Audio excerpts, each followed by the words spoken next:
événement majeur pour nous parce que, en charge du ministère de la promotion des sports et du développement de l'économie sportive, il était important pour nous de comprendre à la fois les mécanismes, les agrégats économiques nécessaires pour la promotion de l'économie sportive, et c'est une belle occasion de montrer que l'Afrique est une opportunité pour les entreprises françaises qui décident d'investir dans nos territoires pour le développement des infrastructures sportives, pour la mise en place de tout l'environnement, l'écosystème de l'économie sportive. Il était important que nous ayons cet échange de bonnes pratiques, cet échange avec tous ces entrepreneurs qui investissent en Afrique pour d'abord leur présenter l'opportunité qu'est l'Afrique et ensuite profiter aussi de leurs différentes expériences en matière de plans de développement, d'équipement, de la construction des infrastructures,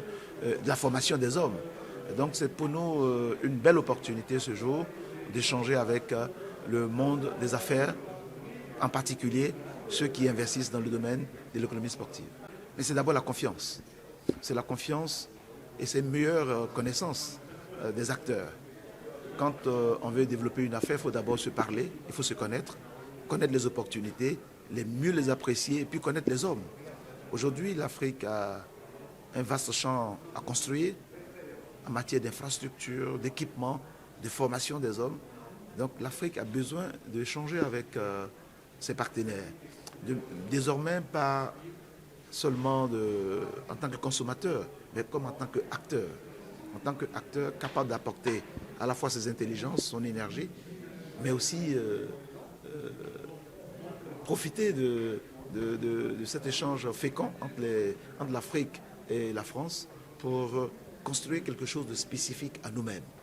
L'Afrique a pendant longtemps été une terre d'immigration.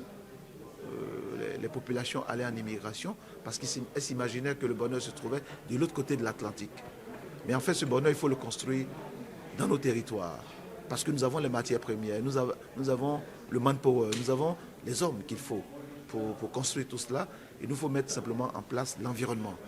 L'environnement à la fois économique, l'environnement institutionnel, l'environnement de confiance et puis le cadre sociopolitique où nous construisons la paix.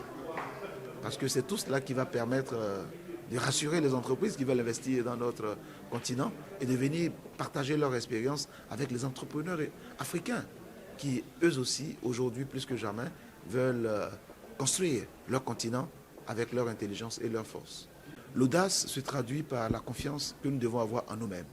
L'audace se traduit par la confiance que peuvent avoir les partenaires à venir sans crainte en Afrique. Parce que le cadre institutionnel, juridique et politique sera sécurisé.